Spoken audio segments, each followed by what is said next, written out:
Black fungus पीड़ित महिला को नहीं मिल रहा है एम्फोटेरिसिन बी इंजेक्शन, निकालनी पड़ी आंख। जी हां, फरीदाबाद के मेट्रो अस्पताल में कोरोना के चलते बुजुर्ग महिला एडमिट हुई।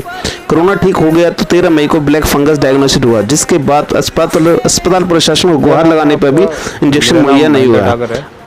बेटे ने लगाई सरकार से गुहार, जो कि पिछले करीब एक महीने से भी ज़्यादा हो गया है, कोरोना से पीड़ित थी और स्टेरॉइड्स दिए गए, कुछ टैबलेट्स दिए गई। अब कारण वो है या कुछ और कारण, उनको बन गया ब्लैक फंगस, जो कि 13 मई को डायग्नोज हुआ था। 13 मई से लेकर आज तक सोशल मीडिया के थ्रू भी हर तरीके से मैंने ऊपर तक जोर लगा लिया, तब कहीं जाकर मुझे सिर्फ 4 इंजेक्शन मिले लाइपोसोमल एम्फोटेरिसिन बी। अगर ये इंजेक्शन टाइम पर लगने स्टार्ट हो जाए तो कम से कम, जैसे मेरी मम्मी की एक आंख निकाल दी गई है। कौन से हॉस्पिटल में? Metro hospital sector 16 Faridabad. तो वहाँ उपलब्ध नहीं थे इंजेक्शन? नहीं, क्योंकि कहते हैं कि गवर्नमेंट ने इसको टेक ओवर कर लिया है, गवर्नमेंट के थ्रू ही मिलेंगे।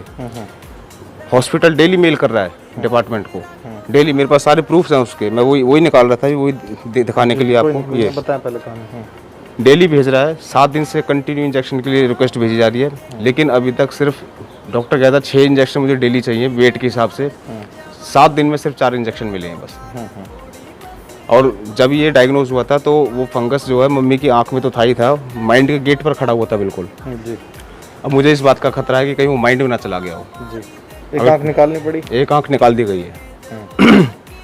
जो सरकार के दावे हैं वो मुझे बिल्कुल भी ढंग के नहीं लग रहे, क्योंकि उनके ना तो इंजेक्शन मिल पा रहे हैं, पहले ऑक्सीजन नहीं मिल पा रही थी। अब दवाई इंजेक्शन के लिए फिर 4 इंजेक्शन कहाँ से मिलेंगे? किसने अरेंज करा है?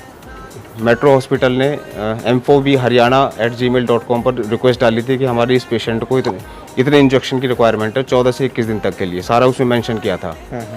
लेकिन मिले सिर्फ 4, जबकि अब तक अगर 6 या 7 दिन का हम हिसाब देखें तो करीब 30 इंजेक्शन के आसपास डॉक्टर ने मांग लिए हैं। कंसर्न फिर आप किसी अधिकारी से भी आपने कहा, मेल किस किस को डाला आपने, या फिर मैंने ट्विटर पे डॉक्टर हर्षवर्धन, हमारे स्वास्थ्य मंत्री हरियाणा के डॉक्टर अनिल विज और हमारे डीसी फरीदाबाद नितिन गडकरी जी, काफ़ी लोगों को मैंने ट्वीट भी किया है।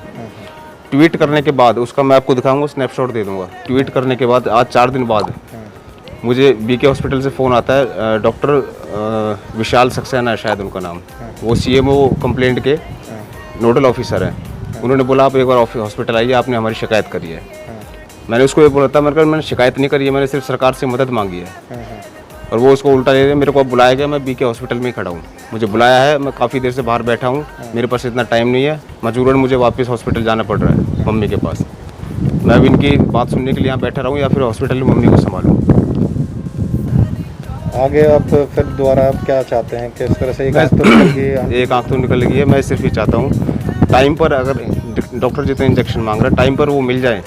कौन से 2 इंजेक्शन है वो लाइपोसोमल एम्फोटेरिसिन बी 50 mg का आता है एक इंजेक्शन। अगर वो टाइम पर डॉक्टर की रिक्वायरमेंट के हिसाब से मिलता रहे तो कम से कम अपनी मम्मी के माइंड में उससे पहुंचने से वायरस फंगस को रोक सकते हैं।